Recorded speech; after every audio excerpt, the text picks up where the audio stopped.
हथियार लेकर लोगों के ऊपर फायर करोगे और अपनी बात मनवाओगे। ये आतंकवाद है, सरासर आतंकवाद है। और ऐसे गली कुचों के बदमाश गुंडों मवालियों से अगर हम उस वीर की तुलना करेंगे। नमस्कार, स्वागत है आप सभी का हिंदुस्तान 24 पर और मैं आप सबके साथ विपिन चौधरी। बिहार के भरत तिवारी एनकाउंटर का मामला इस समय पूरे देश में सुर्खियों में बना हुआ है और लोग तरह तरह की इस एनकाउंटर पर बातें कर रहे हैं, पुलिस की कार्यशैली पर सवाल उठा रहे हैं।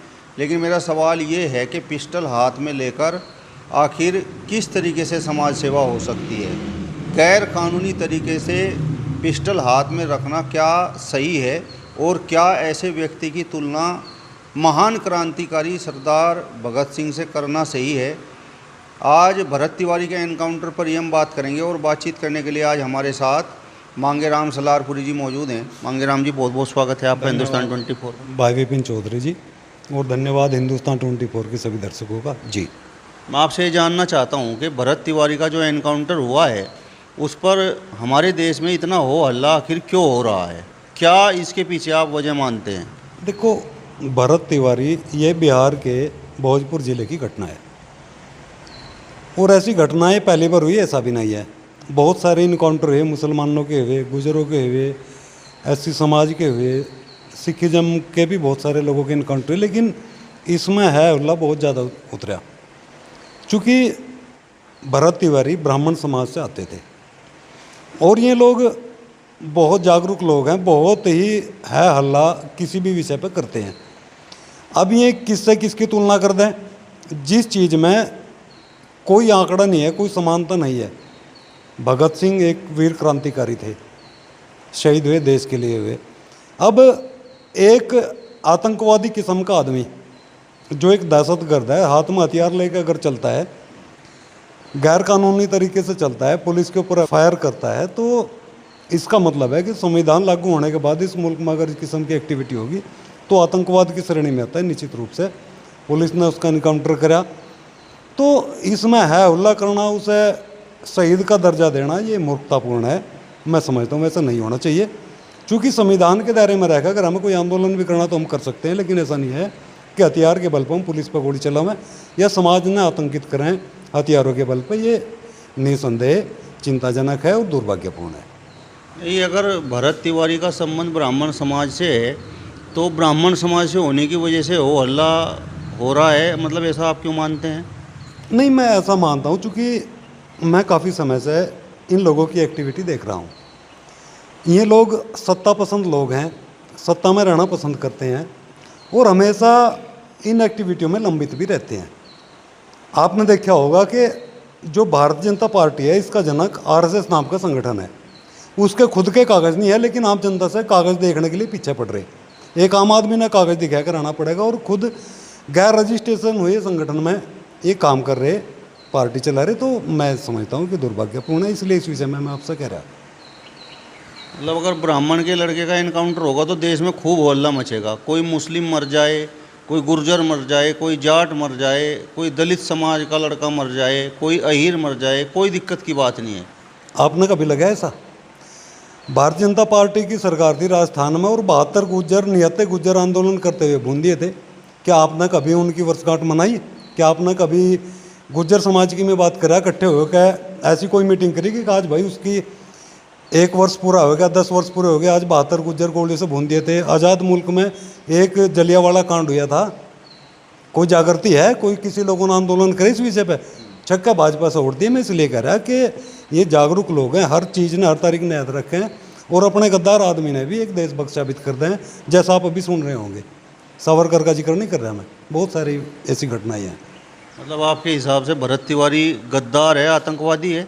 देखो, जो कानून ने नहीं मानता, संविधान ने नहीं मानता, और आज़ाद मुल्क में जहाँ संविधान लागू है वहाँ हथियार लेकर चलेगा या पुलिस पे फायर करेगा तो निश्चित रूप से वो आतंकवाद की श्रेणी में आता है। और मेरे लिए वो हर आदमी आतंकवादी है जो पुलिस के ऊपर फायर करेगा या समाज ने डराने की कोशिश करेगा हथियारों के बल पर। ऐसा मेरा मानना है। इस समाज को वो डराने की कोशिश कहाँ कर रहा था? वो तो अधिकारियों से बात कर रहा था और जनता के हित के लिए बात कर रहा था, जनता की आवाज़ उठा रहा था। नहीं, पहली बार कोई आदमी ऐसा देखा कि आज़ाद मुल्क में पुलिस पर फायर करके आम आदमी के अधिकारों की बात करेगा। हम भी तो अधिकारों की बात करें, संविधान के दायरे में करें। आर्टिकल 19 ने अधिकार दिया कि आप अपना आंदोलन कर सकते हैं, अपनी बात रख सकते हैं, लेकिन आर्टिकल 19 ने अधिकार तो नहीं दिया कि आप हथियार लेकर लोगों के ऊपर फायर करोगे और अपनी बात मनवाओगे। ये आतंकवाद है, सरासर आतंकवाद है। और मैं इन लोगों से कहना चाहता हूँ कि इसके बिल्कुल भी समर्थन में ना हो। इस तरीके की हरकत जो भी कोई करेगा, निश्चित रूप से उसका यही इलाज होना चाहिए। और ये सही हुआ, बिल्कुल सही किया पुलिस ने। भरत तिवारी का वीडियो भी वायरल हो रहा है। उसने पुलिस के सामने सरेंडर कर दिया, अपनी जो पिस्टल थी उसे पुलिस के सामने फेंक दिया। इसके बाद भी फिर उसका इनकाउंटर कर दिया गया। देखो, इससे पहले भी 2 बार घटना हुई भरत तिवारी के साथ में। ऐसा सोशल मीडिया पर बहुत सारा सामान पड़ा है जो लोग चाहे देख सकते हैं कि 2-2, 3-3 बार पुलिस के साथ ऐसा हो रहा है। क्या खेल समझ रहा है क्या प्रशासन इन लोगों ने? ऐसा नहीं होना चाहिए। इसलिए पुलिस ने तंग आएगा उसका इनकाउंटर करा। और जो लोग पुलिस के ऊपर हथियार उठाओगा, कानून के ऊपर हथियार उठाओगा, निश्चित रूप से उसका यही इलाज होना चाहिए। मेरा अपना ऐसा मानना है, चूँकि बहुत सारे लोगों का हुआ। आप मुस्लिम समाज ने ले जाए, उत्तर प्रदेश की में अगर मैं बात करूं तो जो कैदी 17-18 पुलिस आदमियों की शरण में है और उसे हथकड़ी लगी हुई है, तो 2-4 लोग आते हैं, नारा लगाते हैं और उन्हें गोलियों से पुलिस के संरक्षण में ही भून देते हैं। ऐसा भी हमने देखा। कोई आंदोलन नहीं हुआ, कोई हमला नहीं हुआ। तो ऐसी बहुत सारी घटनाएं हैं जिसमें कोई मामला नहीं बना, लेकिन ये एक खास समाज से जुड़ा हुआ है, इसलिए इसमें इतनी उग्रता है रही। और इतनी ये लोग सोशल मीडिया पर ज़्यादा प्रचार करें, क्योंकि ये लोग ज़्यादा सोशल मीडिया से जुड़े हुए हैं, इसलिए ये सारा मामला चल रहा है। मतलब आप अतीक अहमद की बात कर रहे हैं कि भाई पुलिस अभिरक्षा में उसे गोलियों से भून दिया गया था? नहीं, मैं तो एक पाकिस्तान द्वारा पोषित आतंकवादी की भी बात कर लूँगा आपसे। वो महाराष्ट्र में एक हमले में पकड़ा गया था। उसके लिए सिक्योरिटी मुहैया कराए गई, वकील मुहैया कराए गए, और जब तक कोर्ट ने सजा नहीं दी उससे बिरयानी खुलाई गई जेल में, और हमारे लोग ने उठावा इनकाउंटर में ठोक दिया। तो बात तो बहुत सारी हैं। अब क्या तुलना करें इनकी इन चीज़ों की? ये सब अनमैच चीज़ हैं। अब किसी भी चीज़ ने किसी से मैच करके देखा जाए तो वो गलत है। लेकिन एक आदमी जो पुलिस के ऊपर गोली चला रहा है और अगर पुलिस उसका इनकाउंटर कर रही, तो मैं समझता हूँ आत्मरक्षा में चला हुई गोली भी हो सके या उसकी दूसरी वजह भी हो सके। ये जांच का विषय है। बिहार में भी भाजपा की सरकार है। आप बोल रहे हैं कि भाई ब्राह्मण समाज भाजपा का वोटर है, तो फिर ब्राह्मण समाज अधिकारियों के खिलाफ, सरकार के खिलाफ मोर्चा क्यों खोलता? इन लोगों ने इस चीज़ का अनुमान नहीं था कि हमारे साथ में, हमारी पार्टी में ऐसा होगा।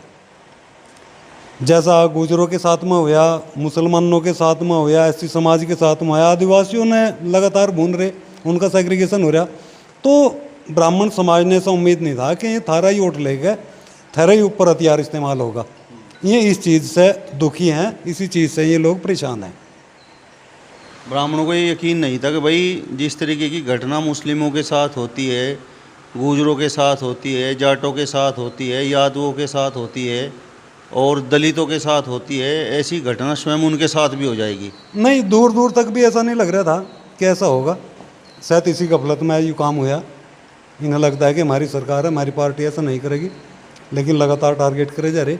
इन लोगों ने था कि भाई आदिवासी ठोके जाएंगे, ओबीसी ठोके जाएंगे, एससी ठोके जाएंगे। इन्हें चीज़ का एहसान नहीं था कि भाई आप लोग भी टारगेट करो जाओगे, आप लोगों ने भी ये ठोक देंगे। बड़े बेशरम लोग हैं जो सत्ता में बैठे। अब इन्हें एहसास हो गया कि हाँ, हमने इनसे वोट दे के बहुत बड़ी गलती कर दी या महामूर्खता कर दी जो इन लोग सत्ता में बैठ गए। भरत तिवारी भाजपा का सपोर्टर था और जो एनकाउंटर नीति है भाजपा की, खासकर योगी की, उस एनकाउंटर नीति से भी बड़ा वो खुश था। और जब किसी का एनकाउंटर होता था तो वो अपनी फेसबुक पर भी डालता था। देखो, जैसी करनी वैसा फल, आज नहीं तो निश्चय कल। अगर इस किस्म की एक्टिविटी के हम समर्थन करेंगे तो निश्चित रूप से इस किस्म की प्रक्रिया के लिए भी तैयार रहना चाहिए। ऐसे ही सिद्धांत से नज़र आएगा कि जो कोई इस किस्म के पक्ष में ढोल पीटेगा, कल हो सकता है उसके साथ भी वैसा ही हो जाए जैसा बिहार में हुआ। सरदार भगत सिंह तो बड़े महान क्रांतिकारी थे, लेकिन भरत तिवारी को भी सरदार भगत सिंह के जैसा बताया जा रहा है और कुछ इस तरीके के पोस्टर भी सोशल मीडिया पर वायरल हो रहे हैं। तो इस पर आप क्या कहेंगे? देखो, सरदार भगत सिंह जैसा व्यक्तित्व न कभी दुनिया में पैदा हुआ और न ही कभी आगे कोई पैदा होगा। भगत सिंह शहीद हैं, वीर क्रांतिकारी हैं, उनका किसी से भी तुलना करना मैं समझता हूँ महान मूर्खता है। और ऐसे गली कुचों के बदमाश गुंडों मवालियों से अगर हम उस वीर की तुलना करेंगे तो निश्चित रूप से दुर्भाग्यपूर्ण है, नहीं होनी चाहिए। उनकी तुलना तो किसी से भी नहीं हो सकती। वीर भगत सिंह थे, हैं, और जब तक ये दुनिया रहेगी भगत सिंह जी का नाम हमेशा ऊंचा ही रहेगा। एक ऐसा व्यक्ति जिसका थाने में किसी प्रकार का कोई रिकॉर्ड नहीं है, कोई एफआईआर दर्ज नहीं है, और उसका इस तरीके से एनकाउंटर कर दिया गया और उसे आप गुंडा मवाली बता रहे हैं, तो ये सही है? नहीं, ऐसा तो नहीं होता कि जिसका कोई पुलिस थाने में रिकॉर्ड ना हो और वो उसी पुलिस पर गोली चला रहा हो, ऐसा तो नहीं हो सकता। क्योंकि ये प्रैक्टिस खुदा आतंकवादी तैयार होते हैं। मैं ऐसा नहीं मानता कि उसे पिस्टल चलाने की जानकारी नहीं थी या उसे कल ही पिस्टल उठाया और पुलिस पे चला दिया और पुलिस ने ठोक दिया, ऐसा नहीं है। क्योंकि हथियार चलाने के लिए और ख़ास तौर से पुलिस के सामने इस चीज़ की क्रिया करने के लिए भी आदमी में कहीं ना कहीं से एनर्जी आती है, और वो आदमी वही कर सकता है जो पेशेवर हो। एक अनजान आदमी ऐसा नहीं कर सकता जो कि पुलिस पर गोली चला दे या पुलिस के सामने हथियार उठा के चले। मैं नहीं ऐसा मानता कि वो इस विषय में नया कोई मामला था। चलिए, तो मांगेराम सलारपुरी जी को आपने सुना। आपका इस वीडियो पर क्या कहना है कमेंट बॉक्स में हमें ज़रूर बताइए। फिलहाल इस वीडियो में बस इतना ही। अगली वीडियो में फिर आपसे मुलाकात होगी, तब तक बने रहिए हिंदुस्तान 24 के साथ। नमस्कार।